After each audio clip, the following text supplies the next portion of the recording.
2023-2024 financial year budget. My colleagues in studios, we talked of the issue of gun violence, Banyaji. And what I want to add on that particular point is that the other Saturday I was telling you that we should, if someone shoots himself, I don't think that is being tired of government. And for example, this case in Imbarara, where a police officer shot and killed a UPDF officer, it's not about getting tired of government. So there are so many other causes of, crime and gun violence in particular.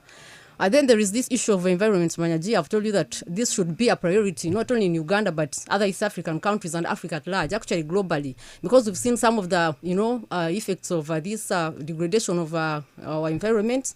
And in particular, this time round, they are talking about the Kavera, but we all know that there is a point when they talked of banning use of plastic bags that are 30 microns and below, but we haven't seen anything happen. So I think something has to be done, because much as we are coming out of that. For example, I want to talk about the issue of, I talked to a very, very competent dentist, and he was saying that, but they cannot come out and sing out particular brands of toothpastes, to ban them, entry into the counter and all that. So they wait for problems to come, and then they start looking for solutions, panicking here and there. Then women should also know that when you go to salons and buy these products, you should be very careful. We have a number of women who have lost their hair because of the products that are, either fake or substandard. And but where is the UNBS and all that? That's and consumer protection. Exactly. Nobody minds, they don't care. They wait for something serious to happen, and then they start asking for money, budgets and whatever. So for me, Ugandans have to be protected because we are the taxpayers. And finally, I want to thank all those who have taken care of their children so far, because they're on holiday. I mentioned it here, and I want to repeat it for purposes of emphasis, that when you move around and you see what some of these girls are doing, you want to cry, either as a parent, a Ugandan, or as a person who likes this country and the njagala kubuulira mukwano gwaffe sifa nti abantu bakoowu naye ate ne government yo yennyini nayo nkoowu. So don't beat about the bush about what is going on. But you see, it's a pastor at the same time. Yes. And how controversial they can be. Yes. Sometimes. So Sifa, you'll just have to swallow that pill. But maybe for me, a comment should go to the people holding Sabiti's body, because we are traumatizing the family, I think, really, to be fair. Because I heard the spokesman of the UPDF saying tuturu bachechezi mutakatina, but on the other side there is also that tension. Maybe if the government maybe has something they are still investigating, but really I would pray that let it not take a punch of time. Let it just be as brief. They finish up and these people bury their beloved one, and we see what happens. But otherwise, I wish you a very good program this morning. I would think that you would have a say on the gun violence that is happening. But nevertheless, we're hitting a short bumper when we come back into our topic of discussion. Now, we shall help you break down the figures on the budget, because quite a lot of things that are happening there. We didn't know that huge money is allocated to His Excellency the President for entertainment, clothes, and State House taking a whopping figure there. When we came back, our topic of discussion this morning.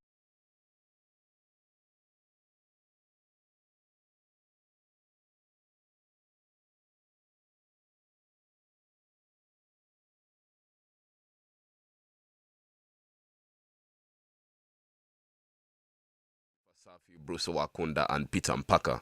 Later on in the show, I'll give you an opportunity to contribute to our topic of discussion on 752-912-912 and 780-912-910. Now, if at all you're just joining us for the very first time, the Big Sit happens every Saturday from 9 a.m. to 11, where we sit and discuss issues that matter to every Ugandan, be it politics, economics, sociology, name it.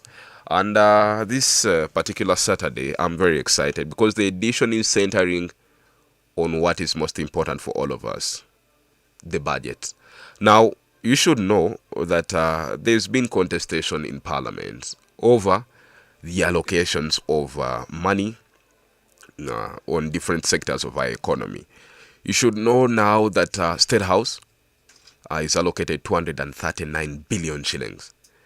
And what I think caused the whole noise was on the 350 million shillings that was allocated to the household of His Excellency the President to clothe him and to make sure that he is presentable as president. About 600 million is allocated in furniture and fittings for State House, and 184 million Ugandan shillings for veterinary service. Quite a huge figure is allocated to donations. And, the date is still projected to increase by about 2.5%. This is a matter that all of us should be concerned about. To help me discuss this and much more is definitely Bruce Wakunda, Peter Mpaka, and Sifa Safi. Let me start with Bruce. Priorities of government are definitely exhibited in the national budget. And that's inclusive of supplemental allocations that are made, because we need to help our listener understand money is allocated to different sectors of the economy, and after a period of time, a sector may exhaust the money that was allocated therein, and they have to seek for an supplementary allocation from Parliament. This is normally a process before the budget committee that is agreed upon by the House and definitely is moved. The figures we are seeing in these allocations, it looks a huge bill goes to State House. But we should also let the listener know that State House involves that 23 state lodges, and we have State House Entebbe and State House Nakasero, and there is a budget for the office of the president. We are worried about how much money Ugandans are spending on the person of His Excellency the President. Where you sit, how do you view this? Thank you, Wanyaji. Incidentally, yesterday, is it yesterday or the other day? I was watching a live plenary session and I saw the speaker. She was all raged. In fact, she was complaining that some people, some mafias are delaying and influencing budget processing. And she was not happy about it. In fact, she said some of the members of the committee acting like mercenaries. That some ministers and other political figures are peddling influence, such that some entities are prioritized. But to give it a broader context, we must accept that COVID sent shockwaves in global economies and consequently financial markets. And economies that were not resilient have gone through a hard time. For instance, China was the most affected by COVID-19. Consequences were very dire there. And it is our major trading partner. So some of the factories in China closed, the airports closed during that time. So we had production and the supply value chain challenges. But at least we can see some prospects of growth. Talking about the budget, and I seem to be confused about the priorities of government, honestly. For instance, when you look at, the budget of health, the Ministry of Health is already underfunded. Now, the money has also been cut. I was listening to Ruth Acheng, and she was really in pain that the budget had been cut, because they had rolled out the national ambulance system, I think, and they had hopes that it would be operationalized. They also had an activity they had anticipated of improving health centers. And in her view, she was saying, if we can invest in primary health care, then it can relieve these regional hospitals. When we talk about health, Wesige, this touches the survival and later on the dignity of people. Talking about State House, Semuju breaking down those figures and how they are spent, I was left shocked. Because if you say the economy is struggling, you're cutting budgets of education, of sensitive sectors like education, like health, like tourism, but we are spending that much money on the person of the president. Because I was wondering if the president is allocated 1 million on a day for buying clothes. And after all, those clothes he puts on don't look like they fit that money surely. So, but this is a very serious issue. They are more expensive or they are less expensive, according to me. But those, and he seems to be putting on similar shirts. Man utakuhindura. narebe kakota kindro. Yeah. But that's on a lighter note. But it should cause worry. And you see the State House keep asking for these supplementary budgets. And by the way, the president has a lot of money for donations. You see all these people have weddings, have what? That's ruling the country through patronage, and it is a very big problem. But important to note, in all this really is, my biggest worry is the debt. Because we seem to have an insatiable desire to be borrowing all the time, and we are poor debt managers. I was reading an article in the Independent earlier this year, and they had projected that our debt would reach to 53% of the GDP level, beyond the 50% that is recommended by the World Bank and yes, the IMF. and the IMF. So, and you see now, government is concentrating on domestic borrowing more. We are overly reliant on domestic, And we know the effect of and we know the domestic effect of that. borrowing. So that seems to be a very big challenge where we should put our emphasis. I saw the minister saying that they are going to raise money and later on pay the debts using a strategy of domestic revenue correction, mobilization. But when you look at this budget, you realize that they have allocated 16.8 trillion to development expenditure. That is investment.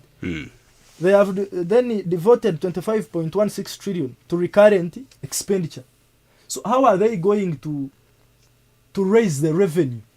Yet a huge chunk of the budget, first of all, is going into debt servicing and then recurrent expenditure. Recurrent expenditure basically means running government, paying salaries and other administrative costs. We are from COVID. The economy is struggling. Some people are laid off. They don't have jobs, meaning they are incapacitated to develop that tax.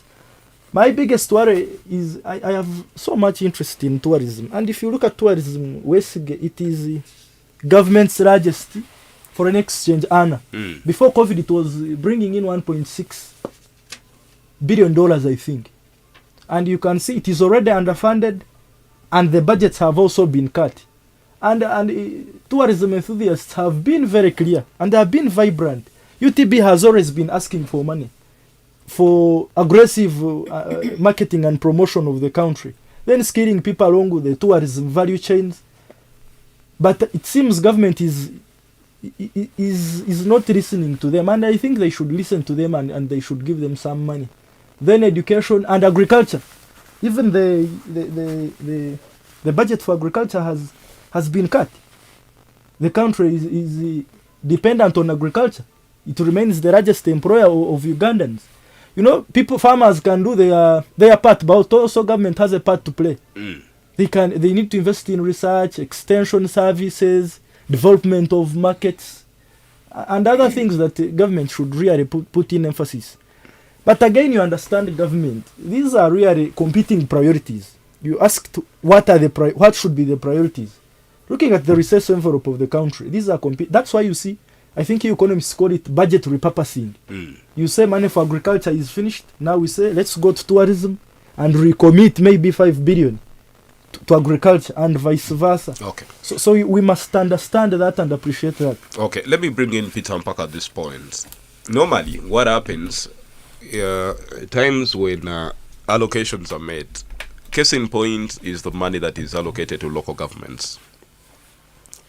Money is because we believe in decentralization and devolution, where literally power is shared up to the lowest of our society, and we have leaders that manage and control the local government system.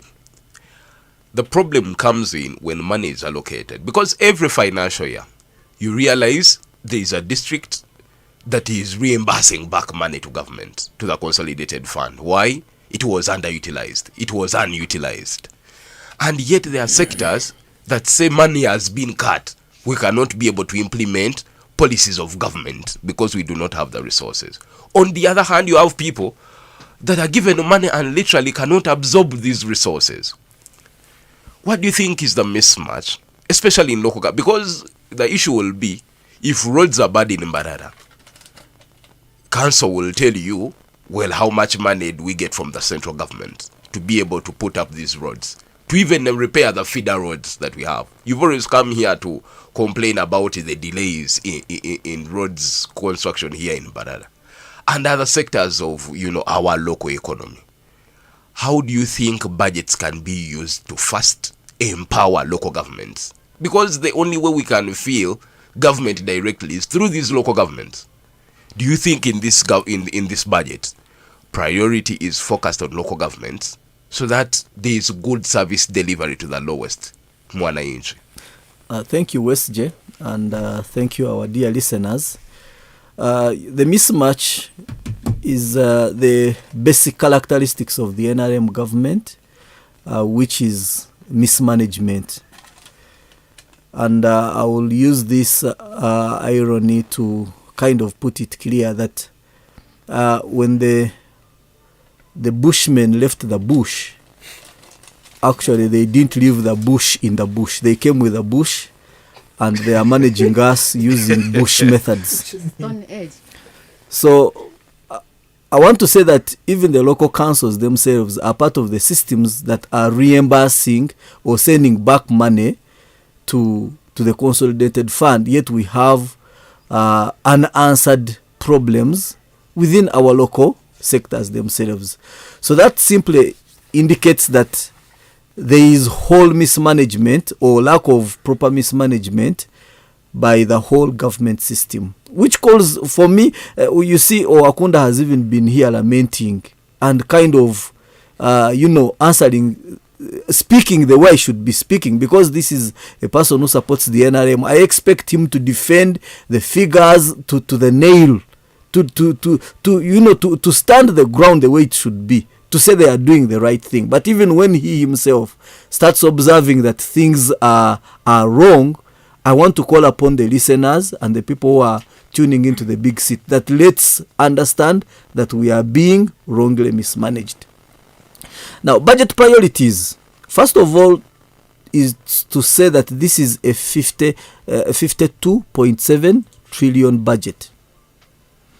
The estimates that our URA is able to pick is around 27 or 29. About there. Yes, about 29 trillion. So that simply means that the rest of the 23 trillion is going to be borrowed or is going to be money that comes out of donations. So that simply means, WSJ, that we are already running a deficit budget which cannot finance our priorities. Now the challenge comes in when you find that fundamental sectors like health, like education, like infrastructure, which should be well funded, are now raising complaints of budget cuts. And that's where the issue comes in. And at the end of the day, we are going to have, actually I want to congratulate President Museveni that for the last 37 years, he has been able to be a president of borrowing. Because after 37 years, WSJ, you're in the field working. You're in the field running some business.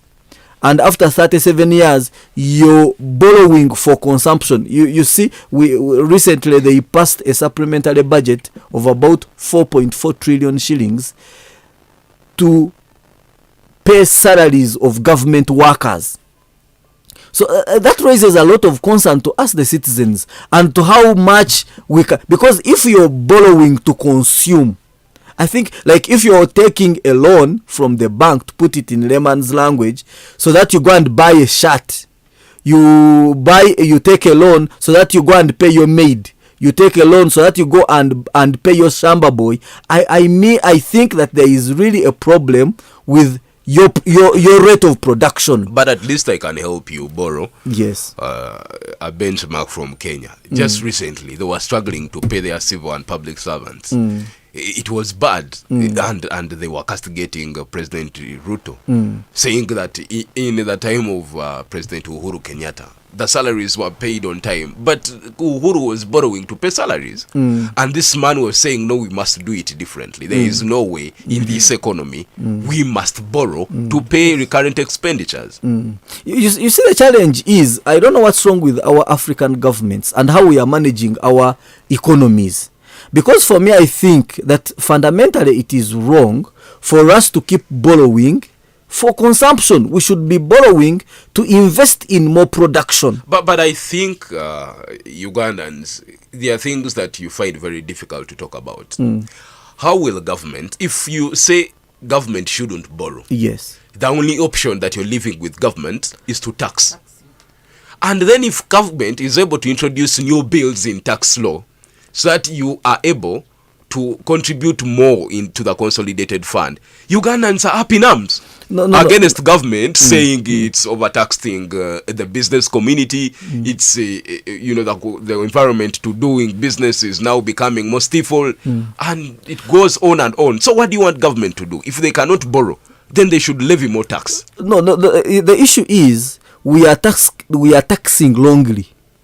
We have a lot of money, actually they said about 4.1 trillion, which was lost in tax holidays and tax exemptions from different investors who come in this country. So we want to tax Owakunda, we want to tax the person who sells matoke on a bicycle. That's why the problem comes in. For me, I would want us to borrow to increase production. Let me give a simple scenario. If in your home you have a cow, or maybe 5 cows that bring in some money, they produce milk, you sell, you get some money. You have a banana plantation, you produce, you sell matoke. There's somebody who takes, there is a gardener. And then you have a maid who just does housework, which is not productive, which does not bring in income, but she is doing work that is necessary at home. And by the end of the month, when you sum up all your income, you find that you have to borrow to pay your workers. It means that there is a problem. Either you are paying the maid so much money compared to the others who are bringing in money, or you have some ghost somewhere. So I think government, in such a time when we are seeing issues where we are going to depend on 23 trillion to be borrowed or to come as donations, because even a donor may say, I'm not bringing in donations because of your anti-homosexuality bill, and they will bring in these other things, and so you cannot even rely on the donations. I think we need to think twice about how we can curb our borrowing. Okay. Can we increase production? Can we reduce on tax exemptions and tax holidays, and then see that we are able to create an environment within which we can manage our economy so much better? All right, let me bring in Sifa. Sifa, the gist of this budget, and largely for the next about 5 years, is the parish development model. And to pick it from where Pictures left it, investing in production. But how will people be able to produce if at all they do not have the tools for production? Our government is saying we are going to be releasing money up to the parish level for all the Ugandan people that are willing to take on this money, invest it in whichever sector, and grow and contribute to the consolidated fund.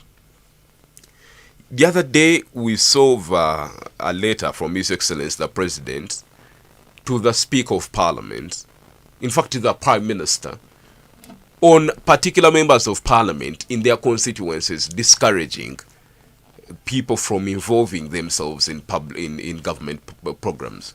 And the President laid emphasis on Lutamaguzi and Mwanga Chivumbi, and warned them that he would incarcerate them if at all they went around to discourage Ugandans from partaking the goods of government. Yes. With how we can get people to contribute in tax, because you cannot tax where there is no economic activity. Yes. And government is saying the only way we can boost economic activity is by allocating resources to the PDM. Do you think government's priority is right on particular initiatives to help the Ugandan get better and involved in the market the money economy? Sifa. Yeah, thank you, Banyaji, once again. I want to begin with the issue of some MPs and politicians. For example, discouraging Ugandans from being part of their government programs aiming at, eradicating poverty and increasing people's incomes at household levels. Because me, I think, Banyaji, if you're not interested in something, please do not discourage others. Because much as you feel it's a waste of time and money, some people have benefited. I've given an example severally of NADS and Operation Wealth Creation. Of course, somehow things were messed up, and we know the reasons why in some of these cases. But there are people who gained from that, Banyaji. I've seen people giving their testimonies of how they planted, for example, pineapples or banana plantations and whatever, and have gained from that. So for me, every bad thing comes with a good thing, and vice versa. Much as we are thinking that PDM might not be successful as government expects, but at least we expect that something is going to come out of that. We've seen already the loopholes in that. Some people have been arrested and all that. But we expect that at least some people are going to benefit. So I'm thinking, if you think it's going to benefit, it's not going to benefit you or people of your constituency. At least let some other people enjoy and benefit from it. So that at least we can see government trying to empower people financially, because this is the most important thing. However, when it comes to things that affect Ugandans, that is why I always tell you that I get bitter when some people give these, NRM figures, whatever. It doesn't make sense. We are all affected. For example, when you go to a health center, they're not going to ask you for your party card and whatever. If there are no medicines in that drug health center facility, you're all going to suffer equally. And after all, maybe that opposition politician has money, because we know how they get some money. In some of them get their money. So they'll be able to pay for their medical bills. And you who supports NRM seriously and, you're a diehard, might not even get 100K for medical. So what I'm saying is, MPs should come together when it comes to issues of passing budgets and all that. Now the issue of PDM, Banyaji, it would be very good, because at least it goes down back to the person at the grassroots. I saw the director mobilization at the NRM secretariat. I think this is Madam... I'm going to remember the name. Seninde, exactly. Thank you. She was saying that one of the challenges and one of the reasons NRM did not do good in some areas is because they do not go to the person at the grassroots, the voters. And that is right and that is correct. Actually, it should have been done like yesterday. So go down to the people and know their challenges. That is when you'll be able to fix them. And of course, when you talk of PDM being at a parish level, Banyaji, we expect that at least majority of Ugandans, the ordinary Ugandans, are going to be touched and are going to be served. So for me, let us not discourage people from joining government programs. However, the issue of allocations, my friend, I'm going to start with my friend who talked about tourism. It's quite sad. Because when you look at Uganda, Banyaji, compared to other countries in this region, for example, Rwanda and Kenya, they somehow put a lot of money to tourism because they know what it can do. It can really contribute to the economy and again support these other sectors. But when you tell me that you're going to cut these budgets and you're talking of infrastructure in those places, in those areas, because we know that, for example, you saw what happened to those roads connecting Chisoro to the windy, is it a national park or forest or whatever. So we should be able to see what supports what in terms of infrastructure and other things. They were talking of Uganda lagging behind in terms of international meetings regarding the tourism sector. There is a meeting somewhere, maybe in where, and some other countries are sending representatives, but they are telling you that Uganda does not have enough money to send its representatives. Quite sad. And anyway, generally for me, this budget would be good, but the problem is one. Much as we allocate this to here and there, Banyaji, if we still have a lot of money being lost to corruption, I say this and I want to repeat it. Even if you allocate, I don't know how many trillion shillings to the health sector, but as long as this money is being stolen by individuals, we are not going to get anything. We've just talked about, supporting Ugandans for income, household levels and whatever. But let's give an example, a recent example that is still in the ears of Ugandans, of the iron sheets. How much money do we get? Those iron sheets were worth, I don't know how much money, Uganda shillings. But now just assume that money was put to a health center, somewhere, health center 2 or health center 3. It would have even been upgraded to health center 4. So I'm saying, when MPs are looking at these other things, but let them put up strategies. To just speak it very closely, the government was clear on not having money to deploy intern doctors. You can imagine. And yet we know that 70% of the load in those referral hospitals and the health center falls is done by these intern doctors. But government does not have money to deploy these people Yet this is about the survivorship of Ugandans. Yeah, Banyaji, that is quite sad. And we have said it here before that they are talking of sciences. But we are saying if you're talking of promoting, sciences, when actually you cannot facilitate and support those people doing sciences, it won't make sense. So at the end of the day, MPs should know that at least, well, in some points, in some cases, they did very well. Like, for example, in Ministry of Finance, that was asking for more money here for seminars and whatever, that is laughable. Because we should look at sectors that benefit Ugandans generally. For example, when we talk of tourism, much as it's going to bring income for the country and whatever, you look at employment. We are told that before COVID-19, tourism sector employed about 600k Ugandans. That is quite good. So we look at so many advantages that come with the sector. You talk of infrastructure, people are excited that KCC is getting a lot of money for roads and whatever. Yes, that's true. But how about other roads in the country? I mean, up country and whatever. That is quite good. But this is something that we should ponder about as Ugandans. In the last about 10 years, emphasis has been put on infrastructure. Roads. And now, how many years down the road, literally Ugandan roads are impassable. A bridge in Katonga that literally connects the central from the west is broken, and it's going to take some time. Now Ugandans have to incur a bigger cost to pass through a different route. So you think to yourself, previously priority was on infrastructure, and we thought by now would be reaping the benefits of that investment.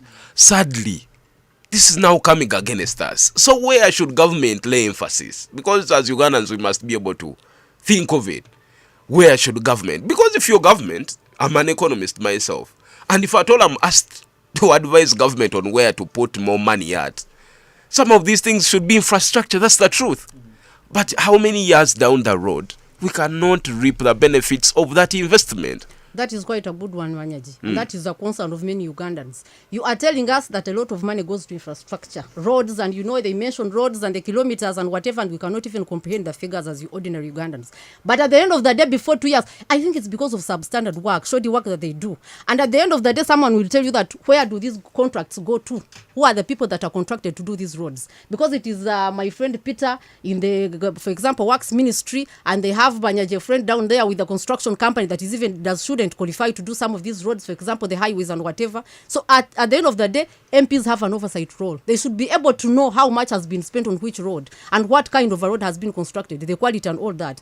Most of our roads here are substandard, Banyaji, compared to the roads in some of these neighboring countries, and actually for international standards. So I think much as we invest money in some of these sectors, we should be able to monitor and supervise what has been done. You've seen cases where schools, people are given money to construct a school classroom somewhere, somehow, and even before they hand over the keys to the or person who's going to commission the buildings and whatever, things are falling apart here and there. So they take Ugandans for granted. This is our money, these are our taxes. If you say you're allocating money for this and that, do exactly what we want. But the problem here is, Banyaj, you have 4 trillion and you want to use 2 trillion and the rest of the money is shared between amongst the people that are in that line of. So for me, Banyaji, we still have a lot to fix, but the challenge again is on our MPs to ensure that much as they allocate money to particular sectors of the economy, they should follow it up to see what happens. Because there is this thing that when you talk, you're arrested and whatever. No, I think the moment you are speaking the truth, Banyaji, it will stand for you here and there. Much as some people are intimidated and they just But in the Minority Report, when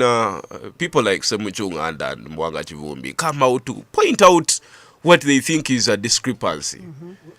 People in the ruling government are not paying attention. Yeah, but they are raising serious issues. That's what I was talking about, politicking here and there. You might even be having a in fact, point. In my opinion, matters budget should be a uniting matter. Exactly. That it should be bipartisan, where both sides of parliament are able to sit, debate, and give us a very concrete paper. Perfect. That's what I think too. But surprisingly, that even in allocations, people are able to bring out their colors. Yes, in allocating some of these resources. Yeah, that's true. Yes. So for me, if there are people that are genuinely speaking about these figures and allocations as Ugandans, we should give attention to that. But like I said, why should you focus on state house, as if some of these are that's the hemorrhage. That's where the patient is losing the blood. And that's where the politicking comes in, like I said. Westgate, to just put it clear, the only fundamental challenge we have is that the economy is managed politically.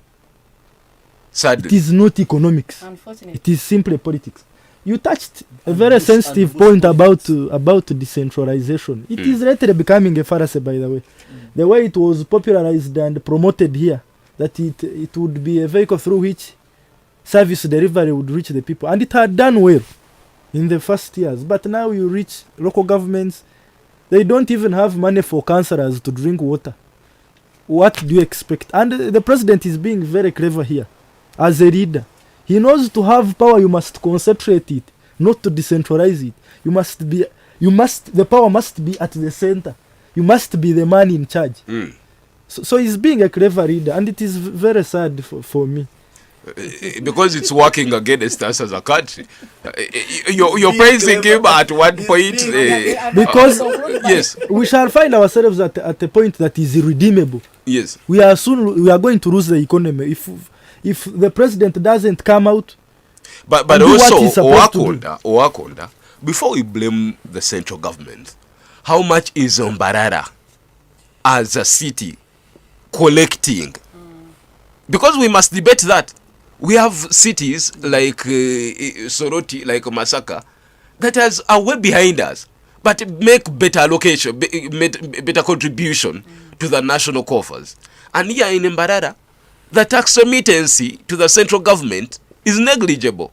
The last time we saw the controversy, where we had collected an ashaming 5 billion Ugandan shillings.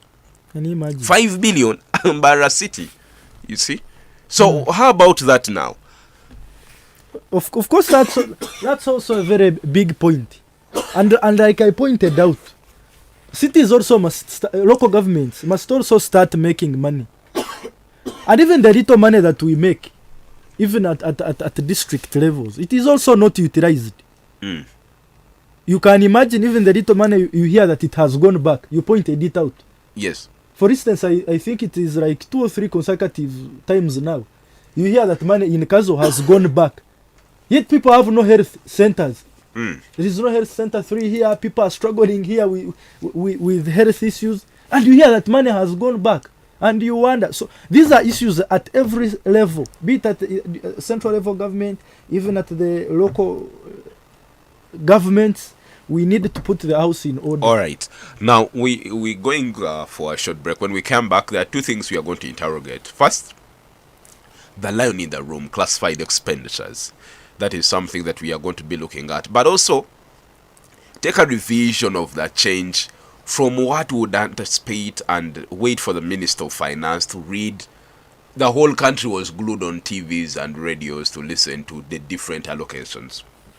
Government changed through the new budget framework paper, where these allocations are known to members of parliament. They debate them and pass them. It's now not done the other way around. We're hitting a very short bumper. When we come back, I'll be able to give you an opportunity to join the conversation on 752912912 and 780912910. Don't touch your dial. We'll be back. The big sets. It's tough. It's bold. It's real politics. The Big Seat on 91.2 Cruise FM. Great music. Great music. Great friends. Great.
nize mpaka natuka kumugwera oba ayita bodyguard amini driver we oba muita konka mpaka amwikireho so nyo ndangu Munyayuganda we aide kwerabira hansonga y'omuntu okweta ngo n'umuserikali akuba hatiya akobuntu kabahwiremu nakuvuga nakora nk'ekisoro kyenyine niwo liko opposition narone no kuyonka omuntu oguteke hari oba deputers Yebale bambe. Excuse me on 752912912 and 780912910. Let's get to talk to you. The big sets. Talk to us. Turn down with the volume of your radio and we get to talk. Jebale program wa wesi wanyaji. Kare bambe. Sima na bapano estabo tapano. Ogo mwina Mswahili. Yes, mwine Mswahili. Ata gamba asongeje. Ya asonga ya PDM. Noreba obwire bwingi abazire enki bakabaheza ka center kandi abazire barukuru kize bari mu maraka imbero mu byaro nimbi so tokangira ngo umuntu naza kweyombeka era reko mwana bagumumuka so government je nkora tera alkori niwe kuko kubera bako kurgana agatisingiro mu byaro usanga ibyo abantu tubabero mbevyo akafete bakakarya kare so polisi yeriyo komaneza komande bamara ino musayira bose pose. Yebale mwine Mswahili. The big set. Yes, Banyaji. Yes, please. Good morning. Good morning. I'm okay. Yes. Who am I talking to? This is Everest Mwina Mswahili. Yes, Everest. Yeah, I have been on the talk. And my suggestion or my idea would be really, these people, they should be taken away. The guns should be taken away from them because you see, every time now and then, they use these guns to do something else, to harm people. So, right away from the time of COVID when the president, they have been using these guns long years, so they should be taken away from them. Maybe they can give them other means. Thanks for the talk. Okay. It's literally very clear. Ugandans are more interested in Lamada's gun violence. They think whatever government puts the taxes, it's up to government whether Man is suggesting Baba Heres Nkoni. The big set. Hello, caller. Yes, good morning. This is Robert Wampara boy calling in from Mwizi. Yes, please. For more drug talk about the budget. Yes. You see the government. It's tries to budget for essential things, yeah. And while they plan is actually favoring Ugandans. But where the problem is, those people to implement that budget are somehow weak. For example, they allocate money for constructing like a road, but you may find that the big fraction of that money is not put in right. Okay, they try to embezzle that fund. That's where the problem is. So every leader should be merciful about his country. That's when we shall economically somehow develop. All right. Thank you so much for that contribution on 752912912 and 780912910. Let's get to hear from you and be a part of the conversation here. Good morning. Yeah, we are not getting you clear. Please, you could call in again so that we can be able to catch you real good. Now, special shout outs to the people that are watching Cruise TV, and I can see a couple of you are already there. T. Ebel, you're in Bushenyi, and you're saying, where is Bright Muhumuza? Bright will be around sometime. Now, Muhereza Felix, you're watching from Uganda, and then Nwagaba Joseph in Kagonji. Let me see, Ndio Wargaba Brave. You're saying we still need a mindset change on politicizing every matter. Then Ahire Habat, you're saying 1.5 million used by State House in every 2 minutes. Those Sakandwanaho, you're streaming live from Bisheshe Ivanda, and they're saying thank you so much, and your greetings to Bogarama SS students. Twine Joseph, it's painful that there were more budget cuts in the health and education sector instead of increments. And Benon Ahumuza, you're saying Sifa said it well, corruption is the only problem, that money is enough if it wasn't for the corrupt officials. Then let me end it with Andrew Kamjsha, who is saying 102 say, if you have some issue with any peacekeeping officer who has a gun, tutandike okurama buchari. Thank you, Andrew. We've gotten that. Then Ram, I see you, and every other person that is watching on Cruise TV. I want to appreciate you so much. My friends in Kakoba, Brennan Abasinga, I am certain you're listening in, and David, thank you so much, and a couple of other people that are in their hostels in Kakoba listening to the big sets. You make me feel real good. Now, let me get more of your feedback on 752-912-912 and 780-912-910. The people with me in studio is Sifa Safi, regular panelist here on the big set, Owakunda Bruce, a political analyst, and Peter Mpaka. He belongs to the National Unity Platform. Hello, caller. Hello, Cruise FM. Yes, good morning. This is Professor Nadis from Kichwambaya in Nyakayoji. Yes, Professor Nads. Ati nyona nyenda gamba ajeju budget. Esente zo nizimara. Konge chinde chikwenda kujita ni kimwe. Corruption. Ati wanorewa trillions zingenda zozo nkanzi zigenda corruption. Ati nanogu mwaka nizibasa kweyonjera. Bino inamasiku go kugira ngo ejo budget neza kukora. Icyo kubanza barwanitse corruption, then budget itambura omyisho. Let's come back in studio. Thank you for all the feedback, for those that are reaching out. We appreciate you, and you keep us doing this. Oakunda, classified expenditures. Now, we thought classified expenditures is what, we don't want the enemy to know where we're putting the money. Normally, it is very synonymous with the Ministry of Defense and Intelligence Services of this country. But we now know there is classified expenditures in the office of the President and State House. And the Ugandans are taking these classified expenditures to be money that will be at the disposal of His Excellency, the President and the First Family, to spend at leisure or for political mobilization.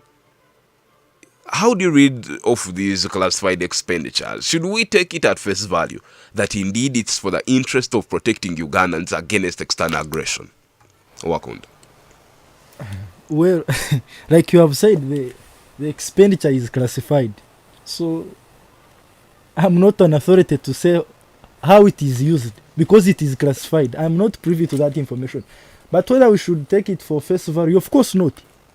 Because every time there comes a supplementary budget, they say there is classified expenditure. But the state deals in intricate businesses. For instance, when they say this chunk of money is going to the Ministry of Defense, and it is for security purposes, and the budget, the expenditure is classified.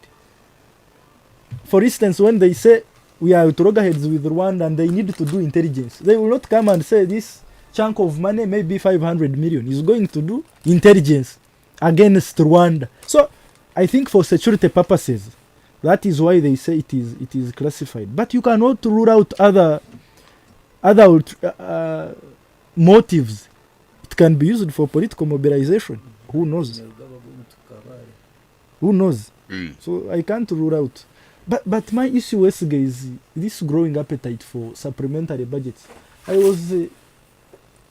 I came across a piece and it was saying that you have already spent over 20 trillion in the last 5 years on supplementary budgets. And by the way, this casts a doubt on the budget processes. How come some of these are unforeseen? Are they unforeseen all the time? These expenditures, to say that maybe in the future, we have departments of economists. We have fine economists at the Bank of Uganda, at the ministry. You mean they can't see that maybe in the next 2 years we shall have used this money.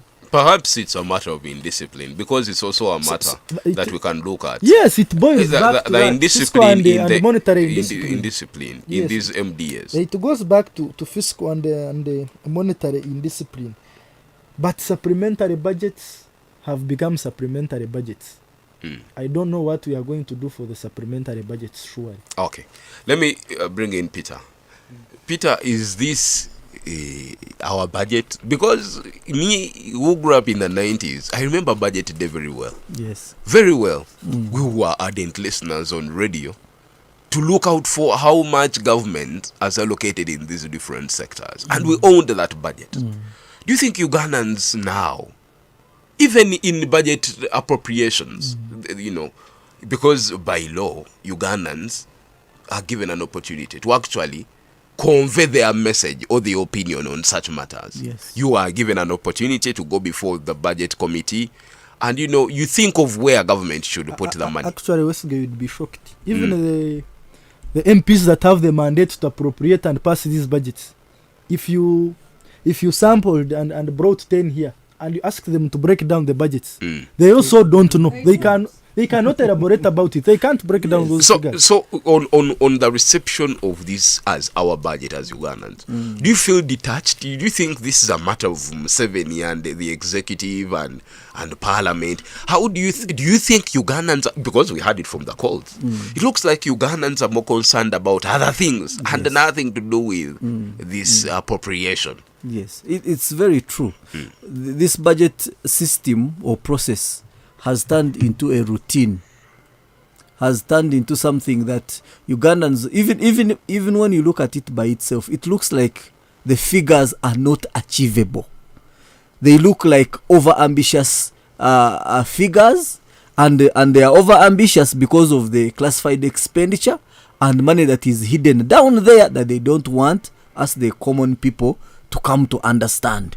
So that's why we all feel like maybe they should deal with the guns and the gun violence. They should deal with other things, because at the end of the day, you've put this big budget on us. But when we go to the health center, will we find services there? You've put this big budget. When your civil servants are crying that please raise our salaries, are you raising them? So that's why we feel like you've asked that are we connected with this thing? We feel so much disconnected. And it also points out the point of selfishness. I think our leaders are very, very selfish. The issues that concern the citizenry are not really paramount.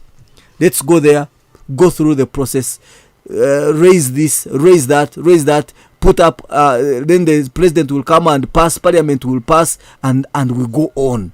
So I think it's time that really voices came out and aired out the real concerns of the people, and we find a way in which they can be addressed. Otherwise, we are just going to keep in a system that loiters around and there is no progress that our country is making. Okay, let me get to Sifa. Sifa, yes. I'm going to involve your matter, Parliament. In the very past, we thought this budget that is a tool, for service delivery, majorly. We now saw, like Wakunda said, it's a political tool.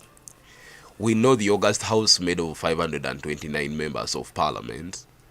A huge chunk of this money goes to their remuneration and how they are able to carry out business on behalf of Ugandans. The other day we said, knowing that in the rules of Parliament, there's a provision where they determine their own emoluments.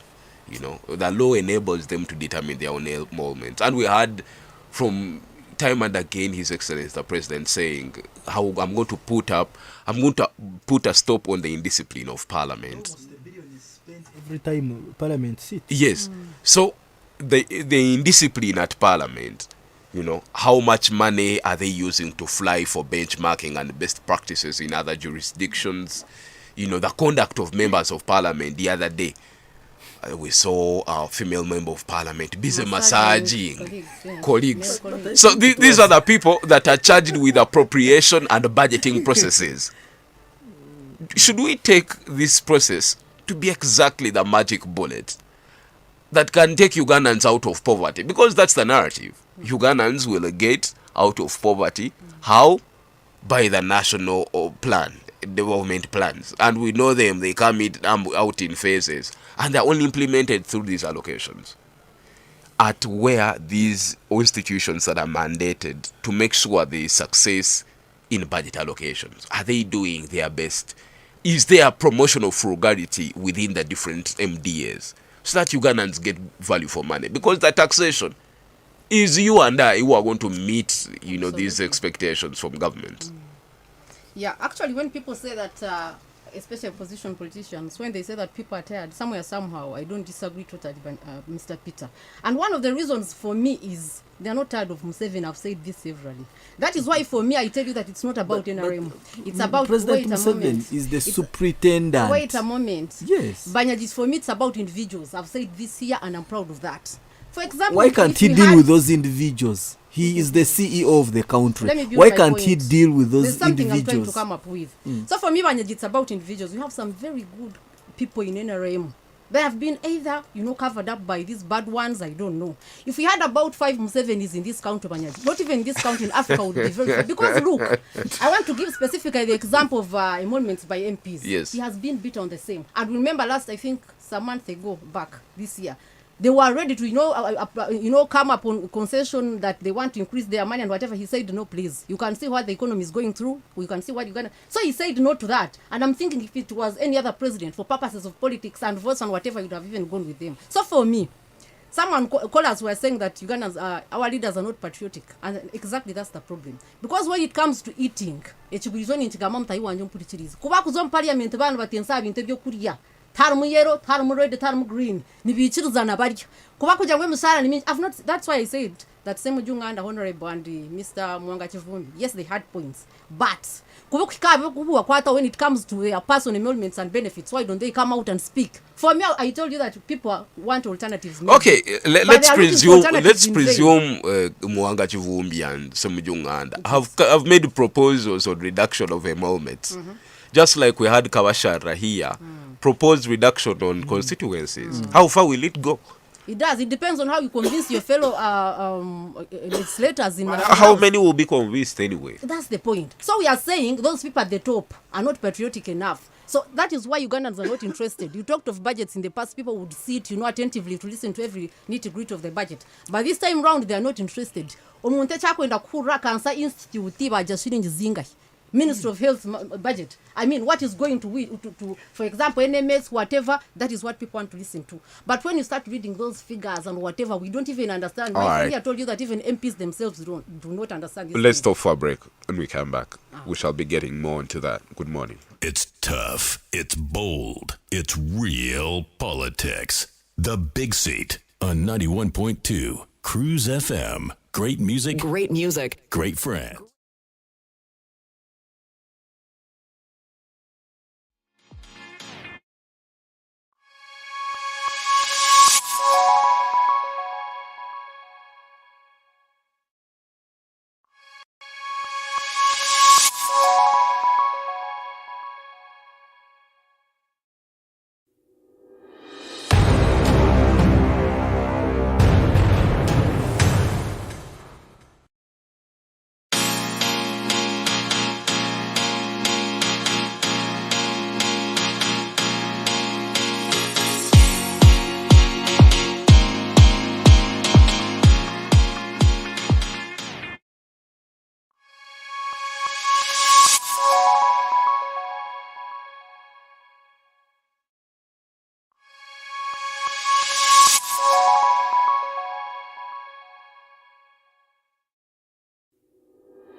music, Great music. great friends. Great friends.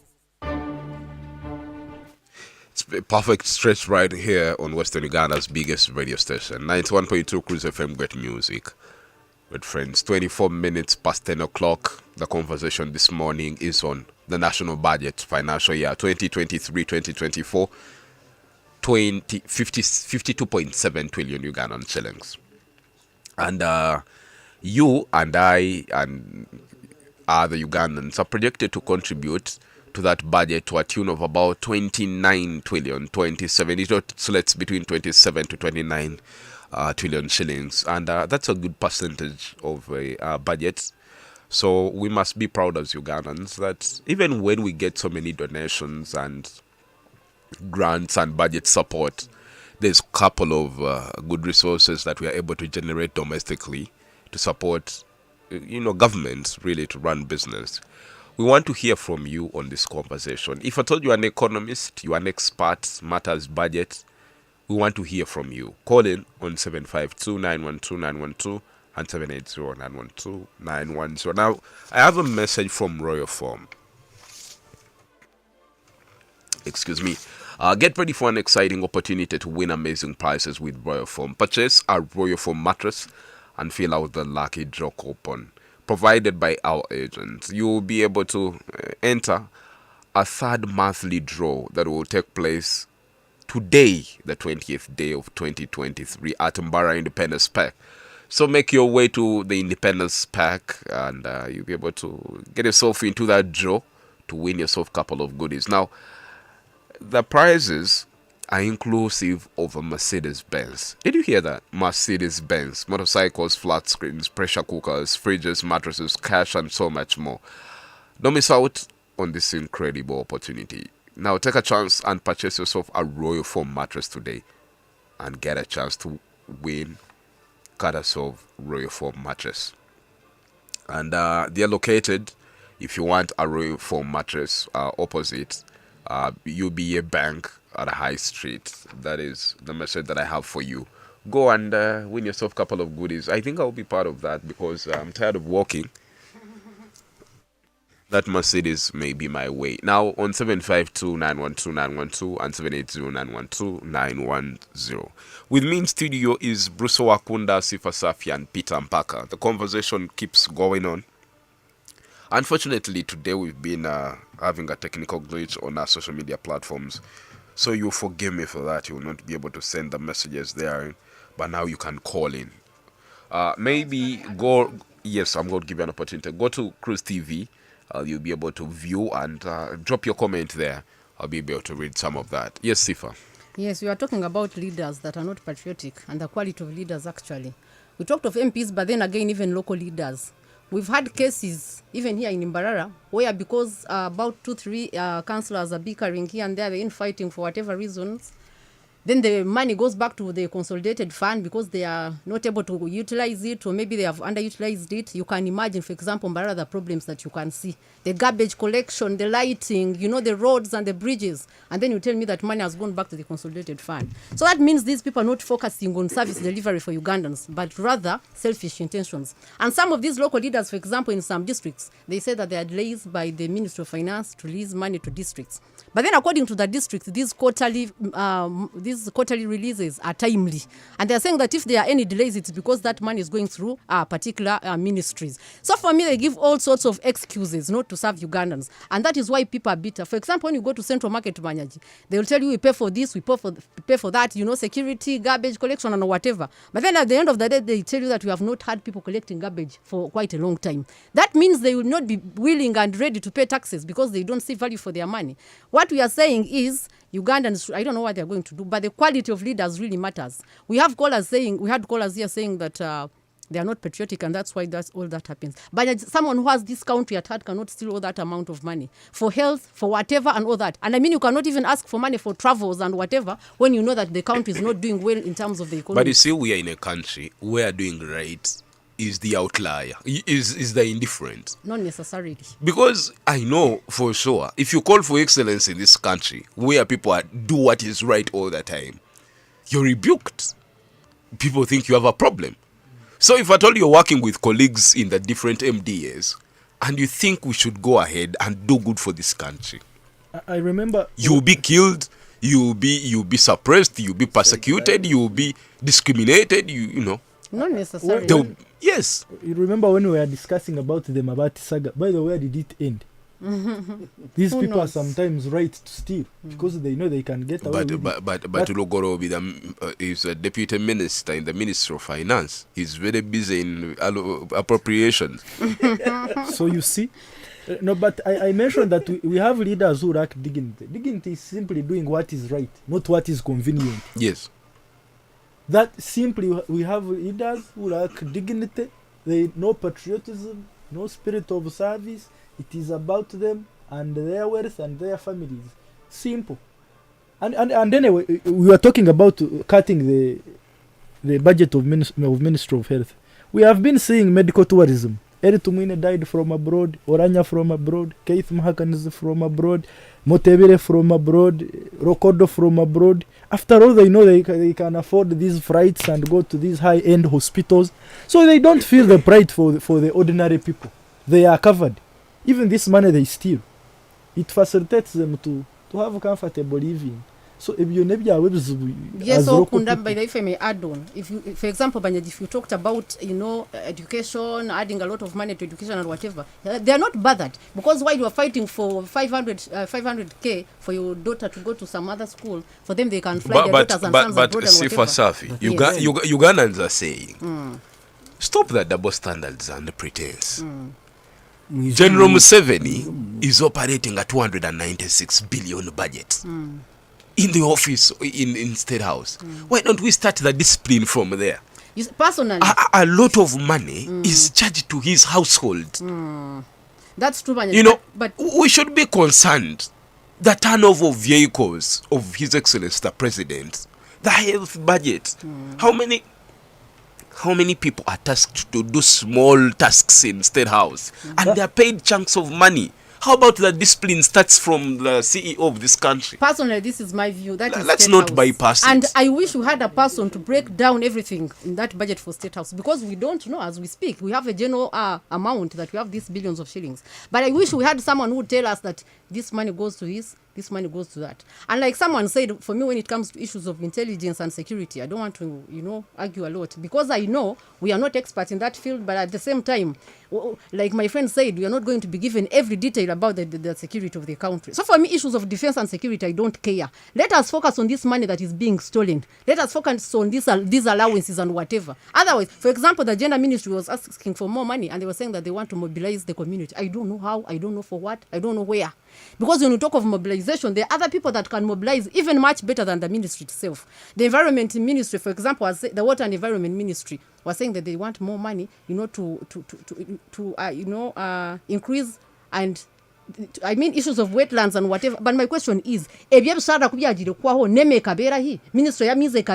why do you want to waste and spoil things here and then you ask for more money? What we are saying is, ebintu mubitangire bitaka biro ezeze myo musaba kutahe bisara kunoja mwabitangire chikachi takwija ko twatise sente tuzongera health centers. So what I'm saying, either they lack the experience, or like we said, they're not patriotic, or just as we are saying, politics is now an employment like any other thing. They just look for money and whatever. Otherwise the country is at stake if things remain like this in terms of expenditure and incomes for our citizens. Sometimes you don't blame these people who are drunk on privilege. Maybe you can imagine a man like Kahindo Tafire. For the time he has been a minister, he has a car, a government car, he has fuel, he has allowances, he has other privileges. Now these MPs, they pass in these roads in their big SUVs. They can never feel what a local person goes through. And I wonder, at every start of a parliament, we give them 200 million to buy a car. Why should an ordinary citizen buy a car for a member of parliament who earns over 30 million a month? That is ridiculous also. I've never understood how some of these things really work. So even who checks parliament, by the way?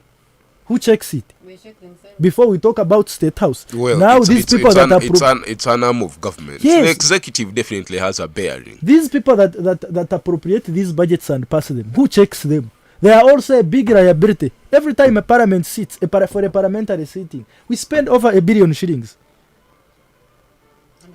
Okay, let me bring in a person of alternative policy. Now you're in the opposition. We would definitely expect at least 2 members of the opposition have done a good job in trying to highlight some of the loopholes in this budget.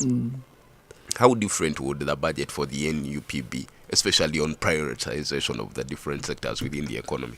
You see, West J, I'm here amused by how my friends are discussing their own budget. Yes, because it is really. You are not used to objectivity. No, you may say what you want to say, but I'm really shocked that you're seeing that you're part of a system that is really failed, that is not working.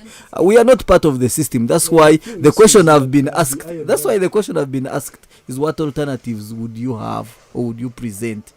So for me, yes, of course we have them. For me, I would want a budget that emphasizes productivity.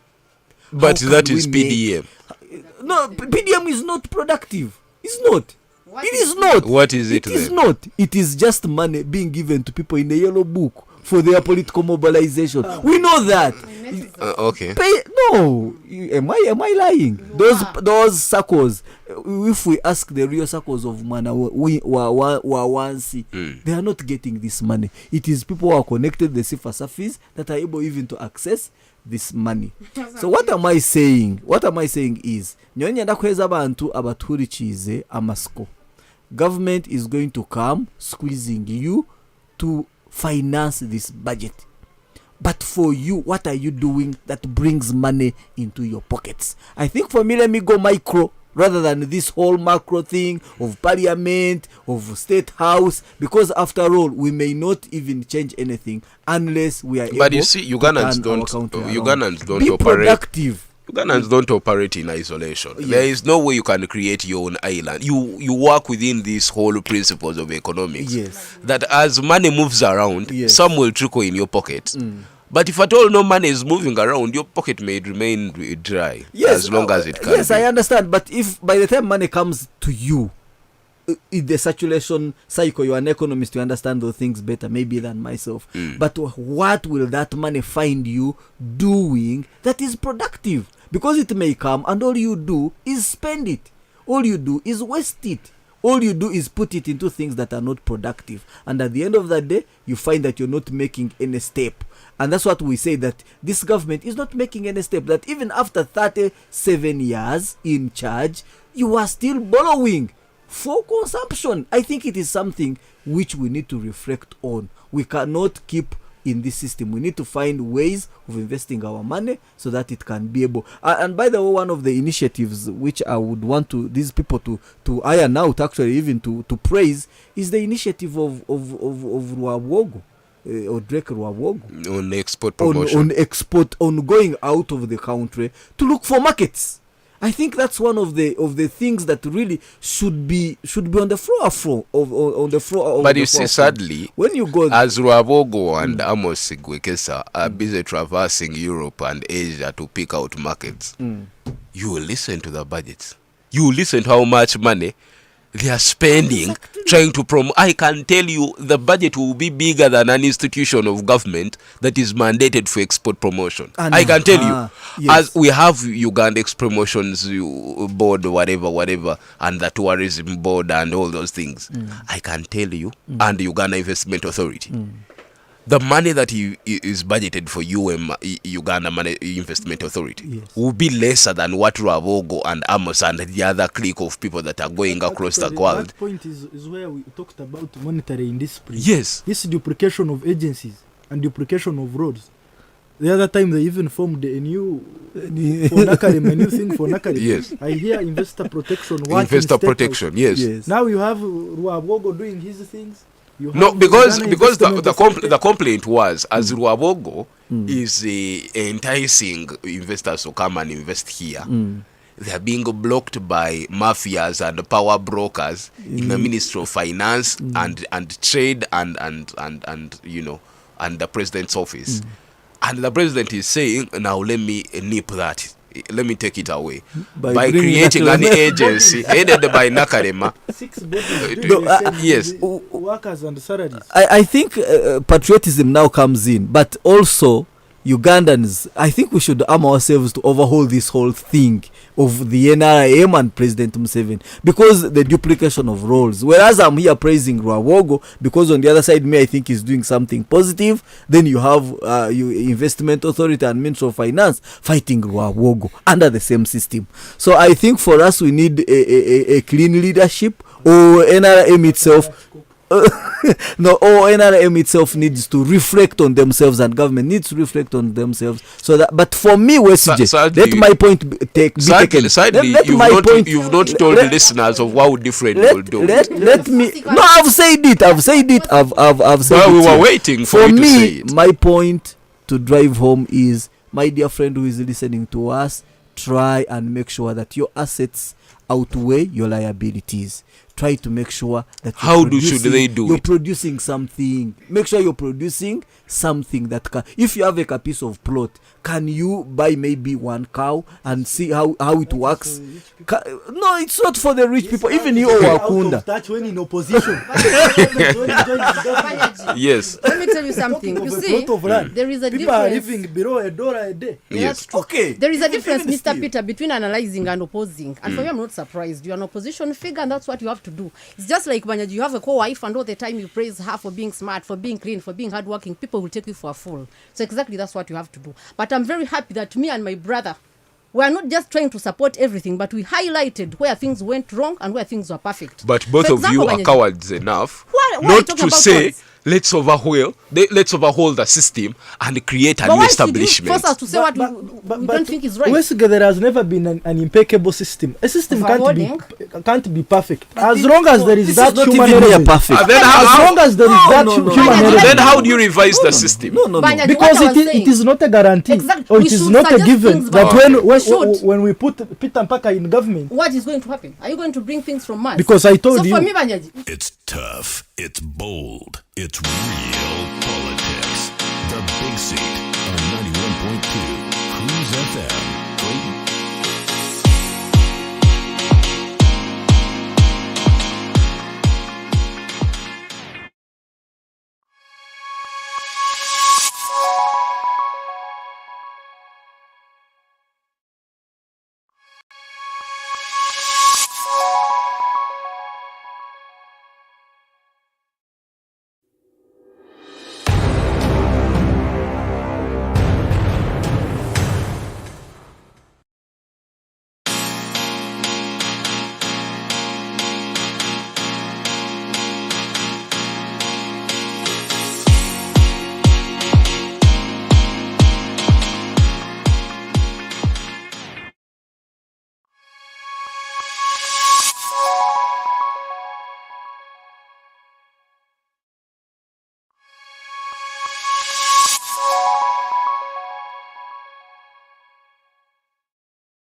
The Big Seat on 91.2 Cruise FM. Great music, Great music. great friends. Great friends. On the final lap of the show, thank you so much for holding up real good up to where we are at. 15 minutes to the top of the hour on Western Uganda's biggest radio station. 91.2 Cruise FM. Great music, great friends. My name is Westige Banyaji. I host The Big Set. It happens every Saturday, 9 a.m. to 11. There is a lady in Makansing called Mariam. She's listening to the show and she loves it so much. Thank you, Mariam, for listening to the show. And there's so many of you that are listening and have taken courtesy to call us. We appreciate now. And to shift it in another gear, they wrap up the budget. I want to catch their mind on the 2 million Ugandan shillings fine for overspeeding. Recently, the most recent case here at Cruise FM, we lost a former colleague who was, knocked down in Kampala, died at 33 years. We buried the gentleman in Uganda. And so many cases. I'm pretty sure when you see a young child, a young adult being announced dead, the first question would be what has killed, and the next, definitely it's an accident. Rarely are they would we lose their lives to natural causes and other factors. Accidents. 2 million shillings for overspeeding. Will it help solve the problem that we have at hand? Wakonda, Sifa, and Peter will give us their opinion. Let me start with Peter. Thank you, West J. I think it is way too much for motorists in this economy with this kind of budget that we've been discussing, which is overambitious and unachievable. And I think one of the routes they want to collect this money is by putting these hefty penalties. Because look at the case we had this week of Nampima and her colleagues who had created a bypass account. So whenever they would take receipts from motorists, money would disappear to a certain account, and then they disappeared with the money which even government was trying to collect from through penalties on motorists. So for me, I would think, let government be transparent. Let us fight corruption. Let us fight hemorrhage of public funds. That would help, collect some of these wrong things. But also, check systems that award driving permits. I want to tell you that, yes, to error is human, or to human is error. But if somebody is well trained and has received their driving permits through the right systems, I believe that they know how to drive on roads and on which spots and which speed they should drive. For example, me myself, I've never driven beyond 90 kilometers per hour when I'm going to Kampala. And I've found that you reach even in time. That's even a high. You're supposed to cut it that is even to high. about 80 kilometers but you per find, hour. Yes, you find people driving 120, 140, cruising to 160, and you're like, my friend, where are you rushing to? So for me, I think let this the penalty is hefty, is too high for me. But also, I think let it be put there because now to government is scare asking people who are reckless on roads. How should we deal with the rampant deaths, the fatalities, because of recklessness and human mistakes? How should we? Because a person knows they are not supposed to drive past this limit, and they exceed it. How can we be able to? Because we have a mandate as government, yes, to protect life and property, and this is one area where Ugandans are losing life. Government must take charge. Yes, and I welcome it. But partly for me, I feel it is hefty. But also, let's strengthen other checks. Okay. Do these people who are behind the wheel, do they know how to read road signs? Have they been properly trained? Have they received these driving permits through the right systems? Or they just pay a mitwale here, go to the office, pay some little money, from there you go back, you get your driving permit and you're on the road. All right. If you observe, most of these cars that are making accidents are brand new cars. UBL, UBM, UBK, meaning that this person has just bought the car, is overexcited by the car, running, then it's Christmas or it's Easter, I have to go to the village, and they're around the corner or around some bumps, they hit bumps and get off the road, right, and we lose life. Sifa Safi. 2 million shillings for fine for overspeeding. Thank you so much, Banyaji, and congratulations to Parliament. You know, I give credit where it's due. I want to thank them so much. Much as I might have wanted to say that it's quite little compared to the loss of lives by Uganda. You know, we have a lot of road carnage by the way in this region. So, but I'm very happy. I mean, why should you, because of your recklessness and I don't know, desperation and whatever, lead to loss of lives to Ugandans? Some of them have sustained injuries, including permanent ones. Some of them have been amputated simply because of these few excited people. So thanks to the 2023 Amendment Bill of the Traffic and Road Safety, 2 million shillings is good. People are going to wake up because, Banyaji, you know the speed limit in this country, highways and towns and whatever, and you just want to show that you're excited and you're the best at driving, when actually that's the opposite. Well, I know there are other causes of accidents in this country. For example, Banyaji, people do not have permits because of the narrow roads in some places, because of the potholes here and there, riding on pavements, especially by the border riders, and name it. But largely, we should focus on speed, overspeeding, because according to traffic statistics, it contributes largely to road carnage in this country. So I'm very happy that people should do that, and this is something you can avoid. However, I want to note that road safety, Banyaji, is a shared responsibility. It's not about drivers, it's about the Ministry of Works, it's about pedestrians, it's about every other person that uses the road. So we should all come up and ensure that where Banyaji was supposed to read the road signs, we do that for the safety of our people and ourselves. We are supposed to reduce speed, Banyaji, we do that. Otherwise, the country is not going to end. Even if you have the best car in this country or the best car in this district, you're not the first and you're not the last. At the end of the day, every life matters. All right. Owakunda, Bruce. Thank you so much. The issue of road carnage has become a problem, and Uganda registers the most accidents in East Africa.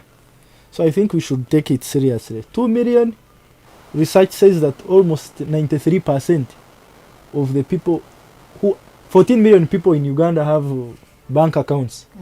Only 2% save there more than 10%. 93% below a million. So really, who is going to pay 2 million? We are going to register incidents. You find Mpaka in a crime, he just knocks a police officer and kills him. Otherwise, I don't understand this. It can also be used as a scheme, and they are usually gimmicks to extort people. Yeah. As long as they save lives through that.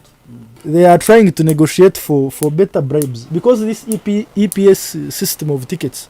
So if I give a ticket to Mpaka of 200,000 for a traffic offense, and it goes to URA, how will I have benefited? That is the mentality in police officers. But we have laws like Sifa has pointed out. The Traffic and Road Safety Act is there. The challenge, I think, is in implementation and regulation. These police officers on the road, they are reluctant. They are a bit complacent. But you also can't blame them. Some of them work under hard conditions. Exactly. They have issues with welfare, with remuneration, salaries. If you see the inputs in which they sleep, it is alarming. And you wonder why a police officer should be earning less than a member of parliament. Who sits and does nothing. Yet these people... You see, that is not true that members of parliament don't do anything. These bills... Some in fact, Ugandans should know that while government introduces new tax, it is not by government policy, it's by law. They move a bill that is adopted by parliament. By the way, do you know as that a new law. Do you know that their salaries are exempted? And they are not taxed. That is not true. That is not true. That the 11 million shillings that they earn as salary is actually taxed. The MPs? Yes. Yes, it is. Yes, that is taxed. What is not taxed are the allowances. Of which, why would you tax an allowance? So the allowances are bigger than the real salary? Yes, that is for sure. Okay, good. Yes. So what okay, good, sir. Let me hear your parting shot in a second. We get out of here, Wakunda. So, but we pray, and all stakeholders. This is a very sensitive issue. Road carnage, road accidents. We pray for. I don't remember the last time I met a person who says they had failed a road test. Somebody buys a car. Tomorrow they have a permit. They are on the road. Kampala Highway, driving 120 kilometers per hour. Because they know they can always bribe their way out. 5,000, 10,000, 20,000. So that's why I have said the regulation and the regulation is there is a So complacency. so that 2 million shillings will go a long way in It cutting is some hefty, of and I also don't. That's the best they have done Yeah, so but- far as parliament. being You hefty asked would me. be good to discourage. Yes, And Because like, someone would that's know. what penalties are meant for. That's That- what I'm No, now. They are actually- using it actually to being negotiate hefty, for yes. better bribes. Take Even it from by That's the way, according there to is- that's your view. I think that's a matter that we should It's all going listen to. Yes. it's going It is to now a platform to Yes. negotiate for a higher because value now, for Why- bribes. if an EPS ticket has been 100,000, I would just say, let me give you 20,000. You don't give me a ticket of 100,000. But Yes. if it is 2 million, it means you have to give me a million. No, that's just mindset. Yes. It's a matter of Or a bare minimum If I live in this- I 500,000. live in this country. Yes. I know what happened. No, I also do. Okay. Yeah. Where's my But parting that's shot? what penalties Yes, are in meant a I for. second. would want this government to benchmark and copy from the people who are managing Rwanda. Yes. Rwanda has its issues as Yes, well. it has its issues, but on such an issue like road carnage, Rwanda has The lowest has cases. implemented, It is small after all compared to Uganda. has That built matter. or It does. has put speed detectors by the sides of the road. The moment you exceed a certain speed expected in a certain area, you simply get a message on the phone. Kenya is You bigger. take yourself to the bank have and pay. Okay. So people Our have a time is system out. of Our time is avoiding out. some of these things. Thank you so much. My punchline this week: the Honorable Member of Parliament for Toro, who is moving to introduce a bill to create a default of cohabitation to mean marriage. Please, let's respect that law. Marriage is marriage in its true meaning, and cohabitation is distinct in its own meaning. Please, let's honor institutions. If two West if two really- adults consent, Yeah, West it's- simply cohabit and not no, go to the no, church. let's respect that law. My name is West Yeah, Gabanyaji. let it become a marriage. I Let's support next- Sal Opendi on that. Peter, you're right on that. No, marriage should never be confused for Yes. cohabitation. Yes. Let's meet next Saturday on the big set. Good morning. The views expressed on this program are not necessarily the views of this radio station or its management. This radio